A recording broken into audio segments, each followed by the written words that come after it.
नमस्कार, Manoj Tiwari health talk show में आपका स्वागत है और मैं प्राची शर्मा।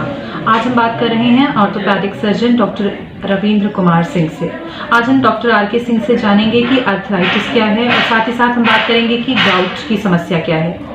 अर्थराइटिस जोड़ों का दर्द है और गाउट गठिया का दर्द है।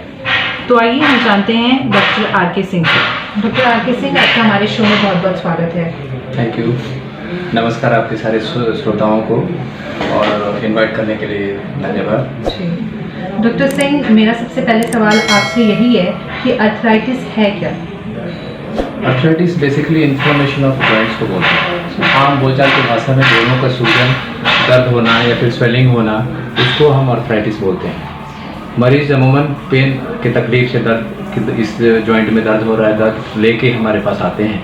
तो एग्जामिन करने पे पता चलता है कि इसमें स्वेलिंग भी है, जोड़ जितना चलना चाहिए वो चल नहीं रहा है, रिस्ट्रिक्शन है उनके जॉइंट मूवमेंट में। तो बेसिकली जोड़ों के सूजन को ही और दर्द के साथ में सूजन को ही अर्थराइटिस बोलते हैं आम बोलचाल की भाषा में। डॉक्टर सिंह, मेरा अगला सवाल आपसे ये है कि क्या हर तरह के दर्द को अर्थराइटिस कहा जा सकता है या अर्थराइटिस भी अलग अलग तरीके की होती हैं? जी, बहुत अच्छा सवाल किया आपने। हर तरह के जोड़ों के दर्द को ही अर्थराइटिस बोलते हैं, लेकिन दर्द जोड़ का भी हो सकता है, बोन का भी हो सकता है, हड्डियों का भी दर्द हो सकता है, मांसपेशियों का भी दर्द हो सकता है। तो आम भाषा में सारे दर्द को अर्थराइटिस नहीं बोल सकते।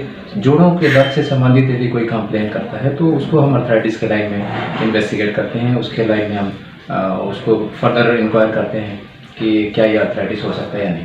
जी, और मेरा सबसे बड़ा सवाल ये है कि अर्थराइटिस होती क्यों है?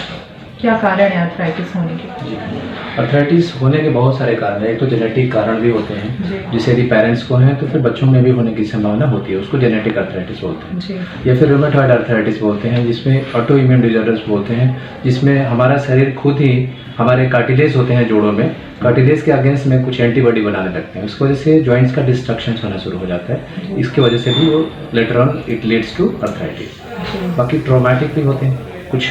आपने बहुत सुना होगा किसी पेशेंट्स का फ्रैक्चर हो गया, क्योंकि जोड़ों के फ्रैक्चर के बाद भी अर्थराइटिस होने की संभावना होती है। कभी कभी इन्फेक्शंस की वजह से भी बाद में अर्थराइटिस हो जाता है। जोड़ों के इन्फेक्शंस, उसको सेप्टिक अर्थराइटिस बोलते हैं।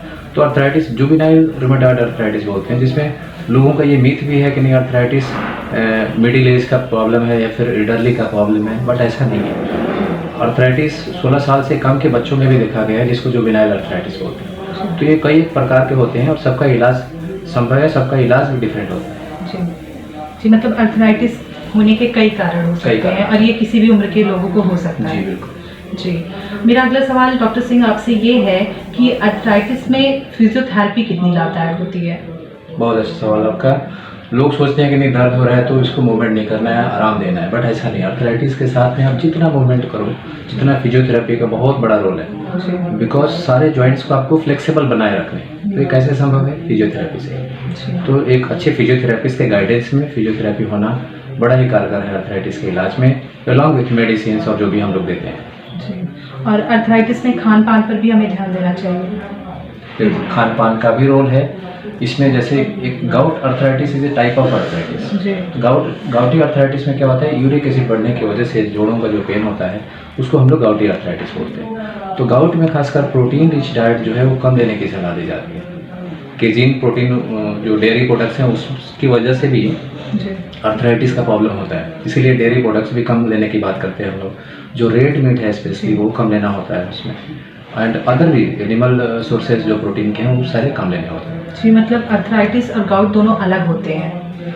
Gout is just a type of arthritis. अच्छा, टाइप ऑफ बस एक प्रकार के अर्थराइटिस को आप गाउट बोल रहे हो, बाकी अर्थराइटिस तो बहुत तरह के होते हैं। जी, gout is just one part of arthritis. जी जी, मेरा अगला सवाल आपसे ये है कि गाउट होने के कोई प्रारंभिक लक्षण होते हैं कि हमें पता चल जाए कि हाँ पेशेंट जो व्यक्ति है वो गाउट की समस्या से पीड़ित है?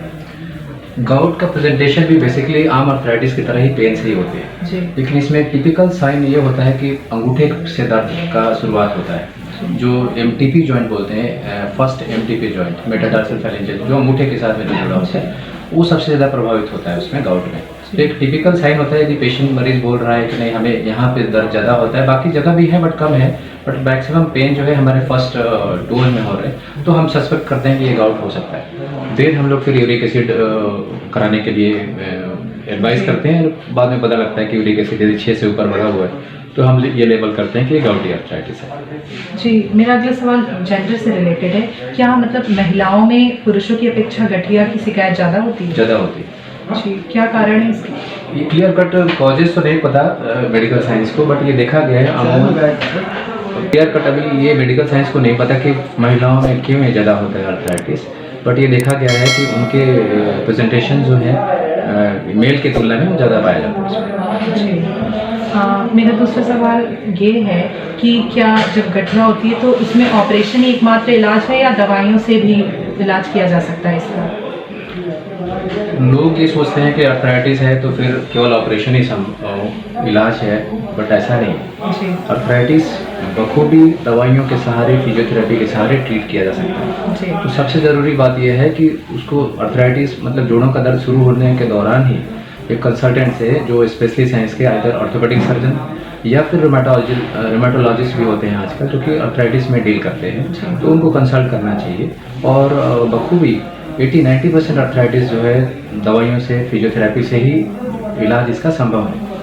ऑपरेशन कब करते हैं? जब इन दवाइयों के बावजूद भी प्रोग्रेशंस होता गया, जॉइंट का डिस्ट्रक्शंस होता गया, एक ऐसी स्टेज आ जाती है जहाँ पे जोड़ भी तिरछे दिखने लगते हैं, टेढ़े बोलने लगते हैं, तो वैसे हालात में जहाँ पे कार्टिलेज जो होते हैं, जो जॉइंट्स जो हमारे बने होते हैं वो दोनों हड्डियों के बीच में कार्टिलेज होते हैं, उसके बीच में लुब्रिकेंट बने होते हैं, लुब्रिकेंट का काम करते हैं, उसी की वजह से हम फ्लेक्सिबल जॉइंट्स को चला पाते हैं, है ना। तो आर्थराइटिस में होता क्या है कि कार्टिलेज का डिस्ट्रक्शन होने लगता है। तो एक स्टेज के बाद में जब जहाँ पे डिस्ट्रक्शन बहुत ज़्यादा हो चुका है, वैसे हालात में दवाइयाँ ज़्यादा कारगर नहीं होती। फिर हम लोग रिप्लेसमेंट की बात करते हैं, चाहे वो टोटल नी रिप्लेसमेंट की बात करें, टोटल हिप रिप्लेसमेंट की बात करें। जी, जब दवाइयाँ काम में बेअसर हो जाती हैं तब आप लोग नी ट्रांसप्लांट की बात करते हैं। जी सर, जो नी ट्रांसप्लांट की बात आप कह रहे हैं, ये कितना सफल होता है और इसके होने के बाद जो मरीज़ है उसकी दिनचर्या कैसे प्रभावित होती है फिर? बहुत अच्छा सवाल है। नी रिप्लेसमेंट बड़ा ही कारगर, one of the successful operations मैं बोलूँगा। कहने का मतलब ये है कि ये ऑपरेशन ऐसा है जहाँ पे एक डैमेज्ड कार्टिलेज को, ऊपर वाली हड्डी, नीचे वाली हड्डी, जो टीबिया और फीमर बोलते हैं हम लोग, यदि वो इतना घिस चुका है, उसके वजह से टेढ़ापन भी है, दर्द असहनीय होता है। ये वही समझ सकते हैं जो इस रोग से, इस एडवांस आर्थराइटिस से ग्रसित हैं। और नी रिप्लेसमेंट बड़ा ही कारगर ऑपरेशन है इसमें, और इतना अच्छा है, इसमें बेड रेस्ट की भी ज़रूरत नहीं पड़ती। Second day onwards patient starts walking with walker. दूसरे दिन से हम खड़ा कर देते हैं वॉकर से, और 1 महीने वॉकर से चलते चलते फिर फिजियोथेरेपी के सहारे फिर पूरा full movement, range of motion आते हैं उनके, और बड़ा ही कामयाब ऑपरेशन है। जी, मतलब नी ट्रांसप्लांट जो है वो एक सक्सेसफुल तरीका है, वेरी गुड, सफल है, कारगर है। जी जी, मेरा दूसरा सवाल आपसे ये है कि गठिया जो रोग है उसकी जटिलताएं क्या हैं?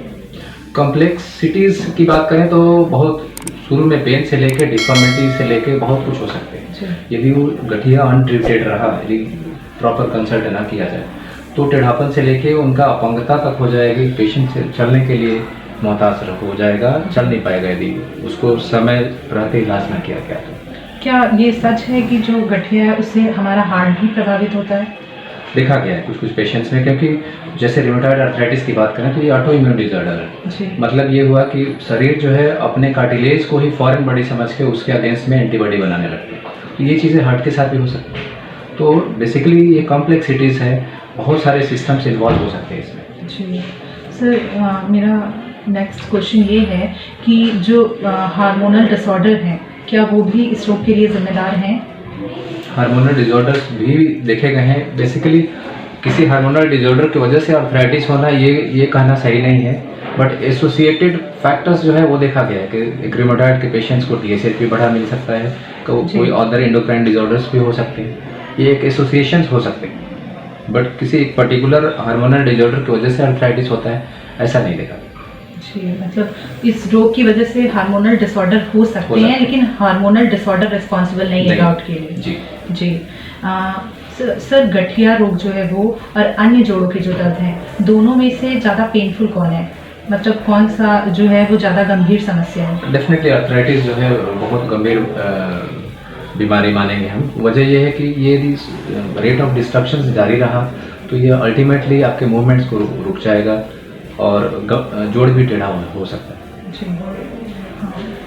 मेरा दूसरा सवाल ये है कि हम अक्सर देखते हैं प्रचारों में दिखाया जाता है कि कुछ होम रेमेडीज़ से जो घरेलू उपाय हैं उनसे हम इन रोग को, गठिया या अर्थराइटिस को जड़ से ख़त्म कर सकते हैं, ऐसे प्रचार दिखाए जाते हैं। क्या इसमें सच्चाई होती है या हमें डॉक्टर से सलाह लेनी ही चाहिए? इसमें बिल्कुल सच्चाई नहीं है। वो जो क्लेम करते हैं कि नहीं ये तेल लगाने से सही हो गया या फिर कुछ और खाने से सही हो गया, अदरक खाने को कहते हैं, ये सब एंटी इन्फ्लेमेटरी का काम करते हैं। जैसे शुरुआती दौर में सिंपल पेन किलर भी आप लो तो भी आराम हो जाता है, लेकिन उससे ये इसकी जो मूल तत्व है, जो मूल समस्या है वो तो नहीं जाएगी। तो ये प्रोग्रेशन को रोकने के लिए डेफिनेटली एक कंसल्टेंट को राय लेनी चाहिए। और शुरुआती दौर में ही यदि पकड़ में आ गया और दवाइयाँ हम लोगों के पास में आज बहुत अच्छी अच्छी दवाइयाँ हैं। रूमेटॉइड अर्थराइटिस की भी बात करें तो मेथोट्रेक्सेट है, हाइड्रोक्सीक्लोरोक्विनेन है, निमोड है, सल्फासलाजीन है। ये यदि समय रहते यदि शुरू कर लें तो आज के दौर में जोड़ों का टेढ़ापन लेके पेशेंट आए वो इंसिडेंस बहुत कम हो गया है। लोग भी अवेयर हो रहे हैं, थोड़ा भी तकलीफ होता है लोग कंसल्टेंट को दिखाते हैं और हमारे पास में ये सारी चीज़ें हैं जो हम समय रहते दे सकते हैं उनको। डॉक्टर सिंह, मेरा अगला सवाल राजनीतिक है।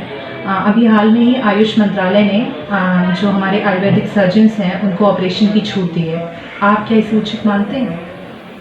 एज ए डॉक्टर यदि मेरे से पूछेंगे तो मैं उससे उचित नहीं मानता। वजह क्या है कि हम लोग इतने साल MBBS करते हैं, MS करते हैं, उसके बाद में लगभग 8 से 10 साल स्टडी करके हम लोग इस मुकाम तक पहुंचते हैं। फिर भी बहुत सारे कॉम्प्लेक्सिटीज़ रहते हैं सर्जरीज में भी। 100% गारंटी 10 साल 15 साल पढ़ने के बाद भी कोई नहीं दे सकता। और आप वैसे बंदे को आप परमिशन दे रहे हो जो कि सर्जरी के बारे में ज़्यादा उन्होंने ट्रेनिंग के दौरान भी नहीं मिला। ये तो वही बात हो गई ना, सरकार की लॉजिक है कि नहीं डॉक्टरों की कमी है तो भरपाई करनी है जी। लेकिन उसके अलग भी तरीके हो सकते हैं। आप MS की सीट बढ़ा दो, MBBS वाले ही बच्चे ज़्यादा पोस्ट ग्रेजुएट बने तो they will be more capable, मेरा ये मानना है। जी बिल्कुल। मेरा आखिरी सवाल आपसे यही है, आखिरी सवाल कि कोई ऐसा सवाल जो हम पूछना भूल गए और हमारे दर्शकों के लिए ज़रूरी हो अर्थराइटिस या गाउट से संबंधित? जी बस तो आखिर में मैं यही बोलना चाहूँगा कि थोड़ा भी यदि जोड़ की भी दर्द हो, तकलीफ हो, मामूली सा पेन भी लगे तो भी एक कंसल्टेंट को ही दिखाएं। आज के ज़माने में सब हर ब्रांच के लिए अलग अलग डॉक्टर्स हैं, आप उनको कंसल्ट करें, उचित राय मिलेगी। और समय रहते इलाज यदि शुरू कर लें तो गठिया ऐसी बीमारी है जिसका इलाज संभव है। और पहले मिथ ये था कि नहीं दवाइयाँ से आराम नहीं हुआ तो ऑपरेशन ही करना पड़ेगा, अभी ऐसा भी नहीं है। अभी मैं बात करूँ एक नेचुरल तरीके प्राकृतिक विधि है, PRP बोलते हैं, PRP प्लेटलेट रिच प्लाज्मा। उसमें क्या करते हैं कि मरीज का ही ब्लड लेके उसको प्रोसेस करके प्लेटलेट निकालते हैं और उस प्लेटलेट को इंजेक्शंस के जरिए जॉइंट में डालते हैं। स्पेशली नी ऑस्टियोआर्थराइटिस हो या हिप ऑस्टियोआर्थराइटिस हो उसमें डालते हैं। तो basically that helps in regenerating the damage cartilage. तो उसमें बहुत हद तक रीजनरेट यदि हो जाता है तो फिर फ्यूचर में या तो नी रिप्लेसमेंट की ज़रूरत नहीं भी पड़ती है या फिर पड़ती भी है तो कम से कम 5 से 10 साल हम लोग बाई कर लेते हैं, समय मिल जाता है मरीज को। तो ये बड़ा ही अच्छी टेक्निक है और इसको मैं पिछले 1 साल से इलाहाबाद में प्रयागराज में कर रहा हूँ। डॉक्टर सिंह, आपने हमसे बातचीत की, इसके लिए बहुत बहुत धन्यवाद। Thank you, it's absolutely my pleasure. हम बात कर रहे थे orthopaedic surgeon doctor RK Singh से। इन्होंने हमें बताया कि अर्थराइटिस या गाउट किसी उम्र की मोहताज नहीं होती, ये किसी भी उम्र के लोगों को हो सकती है। साथ में इन्होंने ये भी बताया कि हमें इसके लिए सतर्क रहना चाहिए, लापरवाही नहीं बरतनी चाहिए। जो भी हमें होम रेमेडीज़ बताई जाती हैं हमें उन पर ना विश्वास करके डॉक्टर से एक बार ज़रूर सलाह लेनी चाहिए। हम आपको आगे भी ऐसे ही विशेषज्ञों से मिलाते रहेंगे और आपकी समस्याओं का समाधान करते रहेंगे। आप देखते रहिए Manoj Tiwari health talk show.